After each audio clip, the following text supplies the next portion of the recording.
Quienes no han experimentado el vacío del éxito del mundo, quizás prefieran el dinero y pueden decir, bueno, a ellos les pasó, pero a mí no me va a pasar. Pero quienes sí lo han experimentado, darían lo que sea por restaurar su alma. Jesús lo decía de esta manera. ¿Y qué beneficio obtienes si ganas al mundo entero, pero pierdes tu propia alma? ¿Hay algo que valga más que tu alma? Podemos perder incluso hasta nuestra identidad espiritual. Y esto era lo que le preocupaba justamente a Jesús. Por eso tanta insistencia en hacernos saber que no somos del mundo, no como una metáfora poética o una frase motivacional, sino como una verdad que tiene peso en nuestra existencia y que cuando realmente la encarnamos, cambia nuestra manera de vivir. Y el plan de Dios justamente se trata de esto, que sus hijos no pierdan el alma mientras habitan la tierra. La solución no era irnos a otro planeta o salirnos completamente del mundo y vivir en una burbuja, sino que saber vivir en él sin ser de él. Donde esté tu tesoro, allí estará también los deseos de tu corazón. Porque estos tesoros que Jesús nos habla no son de la tierra, no son materiales, sino más bien espirituales. Son alimento para el alma que tienen una connotación eterna, no temporal. Quiere decir, mientras más tesoros tengo en el cielo, querré más de eso en la tierra y seré partícipe de bajar el cielo a la tierra. Pero si mis tesoros están en la tierra, mi voluntad y mis deseos estarán inclinados a querer más de eso y seremos partícipes de separar el cielo de la tierra. No era cualquier consejo el que nos estaba dando Jesús. Tiene un propósito profundo en nuestra alma y en nuestro espíritu. ¿Cómo no imitar las cosas del mundo? ¿Es posible siempre tener nuestro corazón inclinado hacia el cielo? La respuesta va a ser un poco picante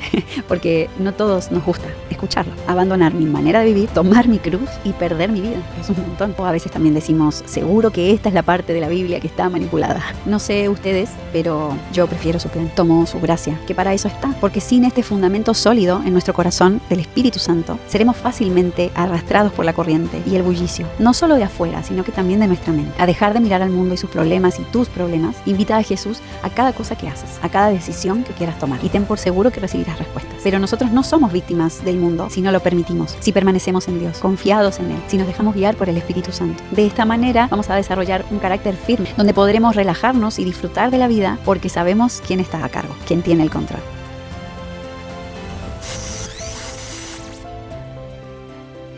Hola, mi nombre es Liliana Musri y te doy la bienvenida al podcast Un Corazón Rendido.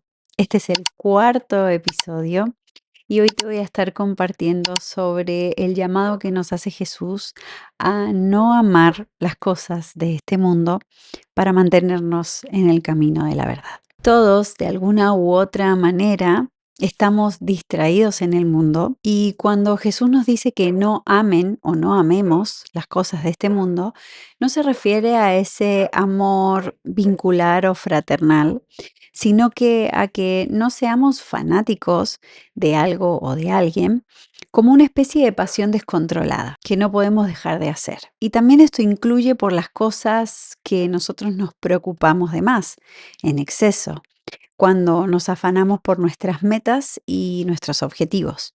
Porque por más que sean hermosos o tengan un buen propósito y tengamos la mejor de las intenciones, cuando estos deseos se convierten en el centro de nuestra vida o la razón de nuestro vivir, esto significa que lo estamos amando, o sea, que nos empezamos a ser fanáticas de eso y que nuestro corazón, que es el centro de las emociones y de la voluntad, está inclinado a eso en particular.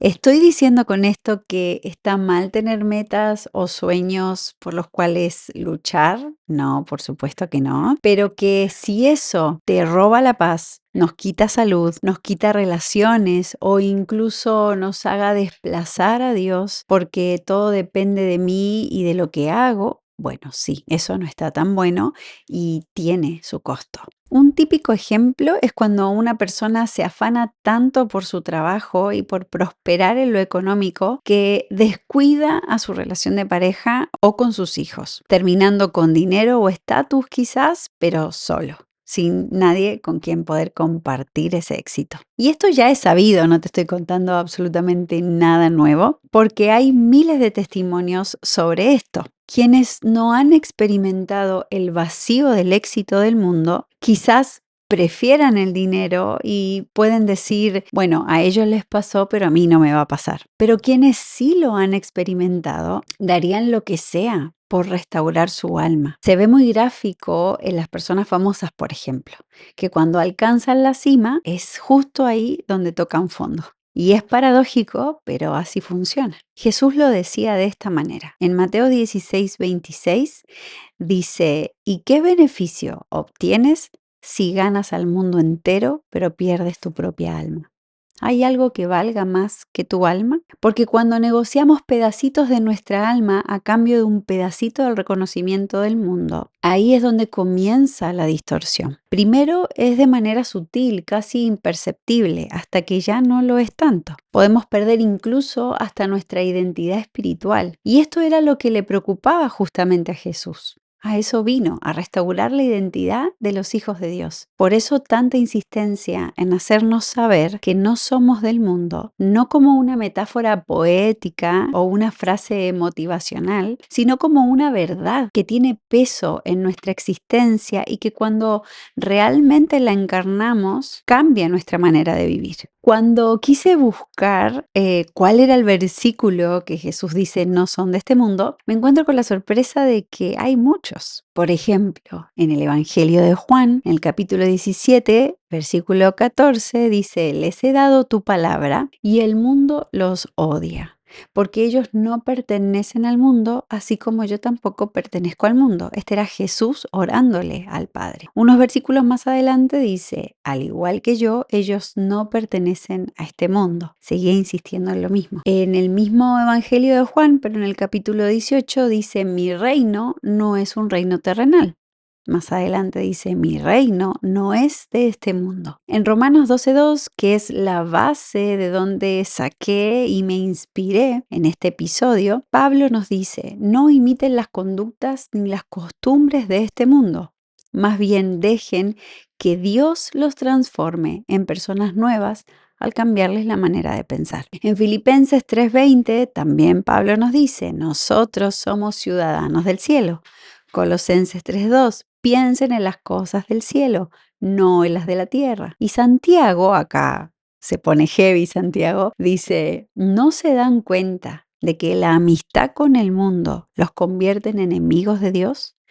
Y luego dice, lo repito, así tal cual, si alguien quiere ser amigo del mundo, se hace enemigo de Dios. Luego en las cartas de Juan, él nos dice, no amen a este mundo ni las cosas que les ofrece. Y luego dice, esas personas pertenecen a este mundo, por eso hablan desde el punto de vista del mundo y el mundo les presta atención. Y para finalizar, Pedro también en su carta nos dice, queridos amigos, ya que son extranjeros y residentes temporales, les advierto que se alejen de los deseos mundanos que luchan contra el alma. O sea, ya era sabido que venimos de paso a la tierra, que somos extranjeros, por lo tanto nuestra identidad no está en el mundo y que somos residentes temporales, o sea que esta experiencia humana dura tan solo un poquito. Fueron bastante insistentes, ¿no creen? Con todos estos versículos recordándonos el peligro que hay cuando nos identificamos en exceso con el mundo. Y el plan de Dios justamente se trata de esto, que sus hijos no pierdan el alma mientras habitan la tierra. Jesús mismo,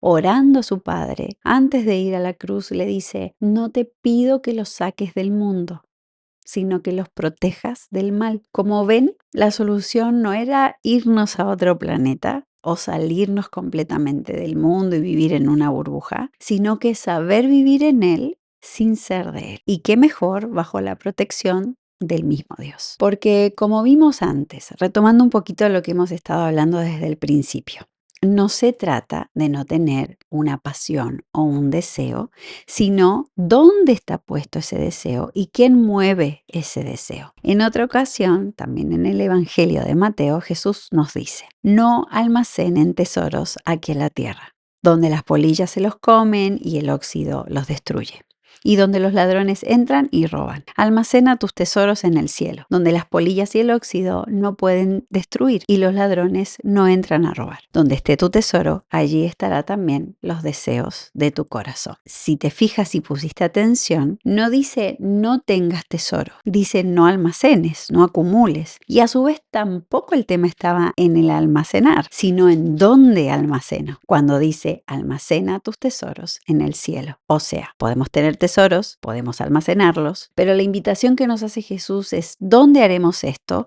Y su sugerencia es en el cielo. ¿Por qué? Porque estos tesoros que Jesús nos habla no son de la tierra, no son materiales, sino más bien espirituales. Son alimento para el alma que tienen una connotación eterna, no temporal. Es como si nos estuviera diciendo, almacenen momentos donde amaron a su familia, donde compartieron el camino juntos a pesar de las dificultades, donde perdonaron, donde pediste perdón, cuando hiciste servicio sin esperar nada a cambio o incluso en anonimato, que nadie se enteró de lo que hiciste. Momentos donde mantuviste tu fe a pesar de las circunstancias. Momentos donde animaste a otros a seguir y que te dejaste también animar por otros, dejando un poco de lado la autosuficiencia. Momentos en donde tus frutos fueron la bondad, la humildad, el amor, el servicio, la paciencia, la fidelidad, la templanza. Momentos en que elegiste la verdad a pesar de sus consecuencias. O momentos en que llevaste a otros a Jesús para que experimentaran ese amor incondicional que tú experimentaste. Entonces, todo eso se transformará en el tesoro de tu corazón y hacia eso se inclinará tu voluntad. Esos van a ser tus deseos. Quiere decir, mientras más tesoros tengo en el cielo, querré más de eso en la tierra y seré partícipe de bajar el cielo a la tierra. Pero si mis tesoros están en la tierra, mi voluntad y mis deseos estarán inclinados a querer más de eso. Estatus, posesiones, reconocimiento, dinero a cualquier costo, exceso de conocimiento y poca práctica, acumulación de títulos, etcétera, etcétera. Y seremos partícipes de separar el cielo de la tierra. No era cualquier consejo el que nos estaba dando Jesús. Tiene un propósito profundo en nuestra alma y nuestro espíritu. Para Jesús las cosas de la vida, del cielo y de la tierra no son relativas. No las toma a la ligera, porque de eso depende tu alma, tu identidad, tu pertenencia. Ahora viene la pregunta que todos nos hacemos. El cómo. ¿Cómo hacemos esto, Jesús? ¿Cómo no imitar las cosas del mundo? ¿Es posible siempre tener nuestro corazón inclinado hacia el cielo? La respuesta va a ser un poco picante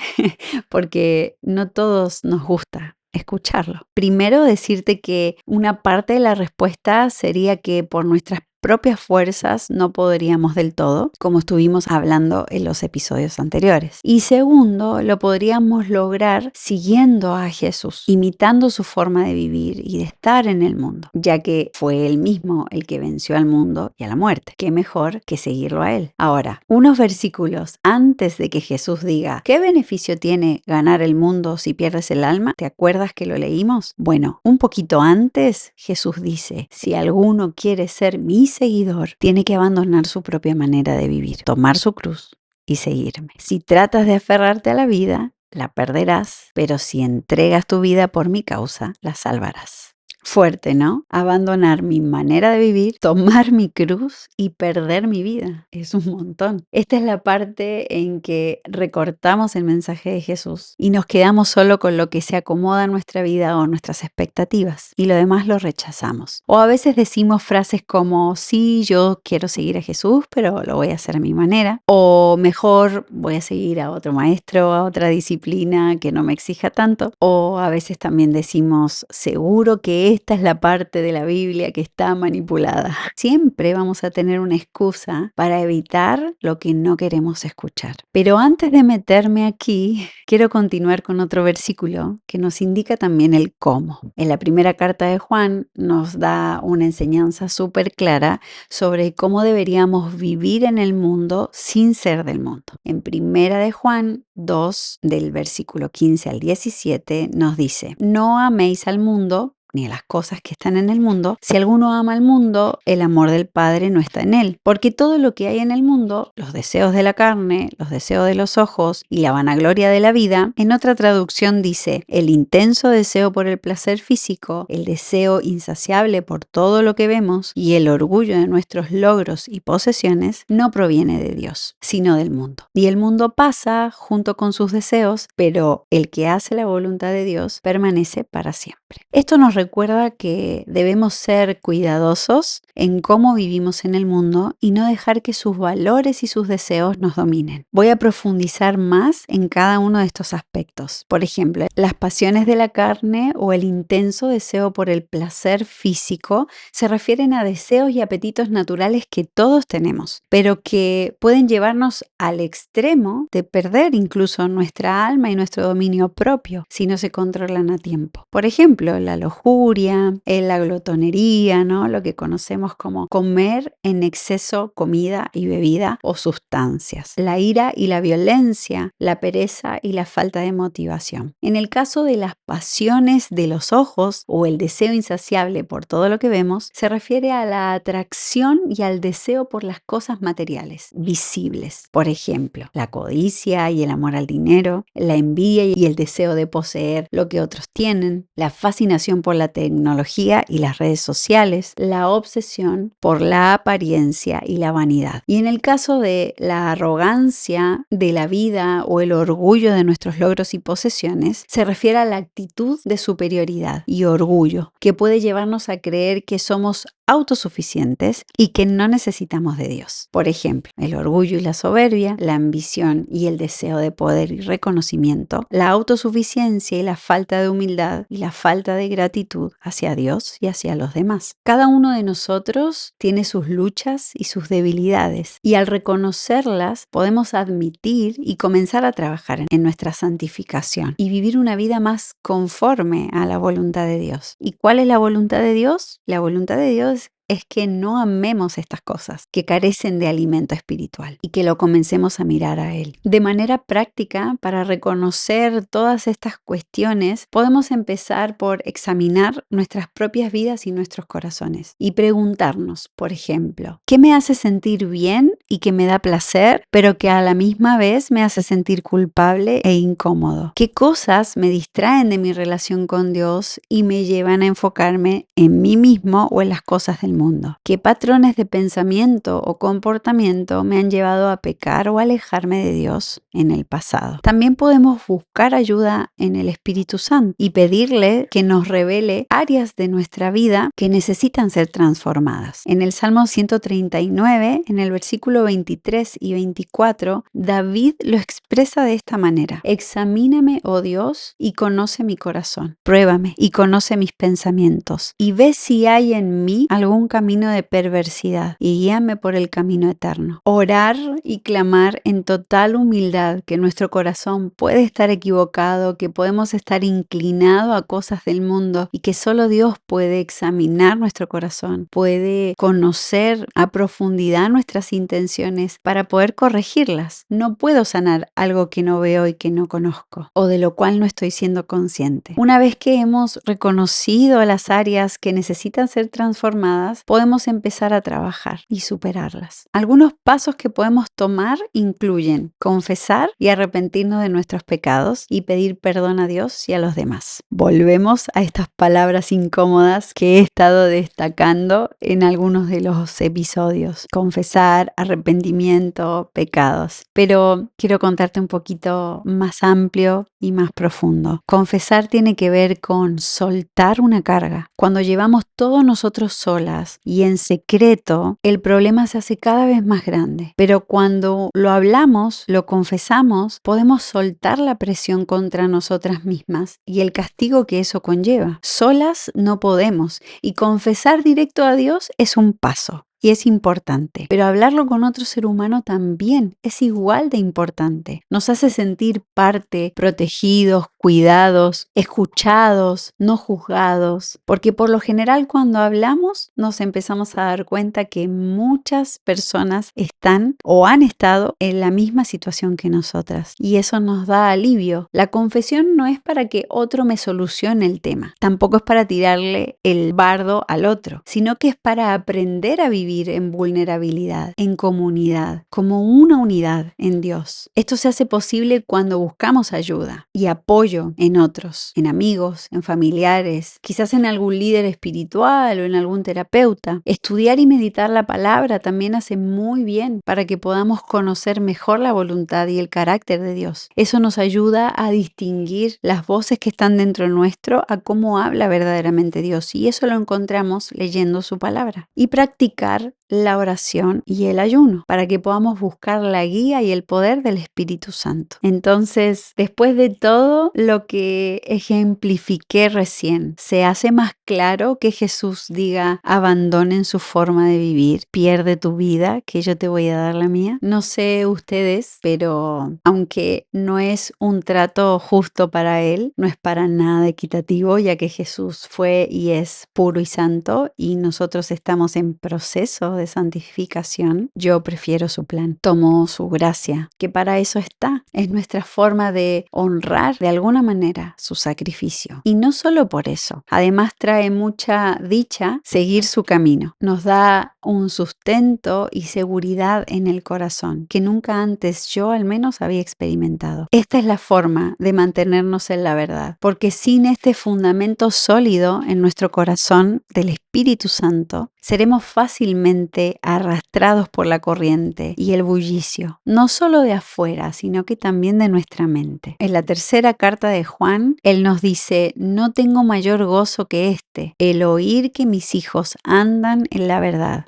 Y esto nos recuerda que la verdad es fundamental en nuestra caminata con Dios. Y la carta de Judas también nos advierte sobre los peligros de dejar que el mundo nos influya y nos aleje de la verdad. Te dice: pero ustedes, queridos hermanos, sigan confiando siempre en Dios. Esa confianza es muy especial. Cuando oren, dejen que el Espíritu Santo les diga lo que deben decir. Confíen todo el tiempo en el amor de Dios y esperen el día en que nuestro Señor Jesucristo nos dará la vida eterna, pues Él también nos ama mucho. Eso nos recuerda que debemos edificar nuestra fe en la verdad de Dios y no dejar que el mundo nos lleve por los caminos equivocados. El objetivo final de este episodio no es que te quedes con la sensación de que tienes que resistir a las tentaciones del mundo constantemente, pensando que todo es malo, pecado o castigo. Más bien la invitación es al revés, a dejar de mirar al mundo y sus problemas y tus problemas y comienza a mirarlo a Él. Cada día, momento a momento, un paso a la vez. Invita a Jesús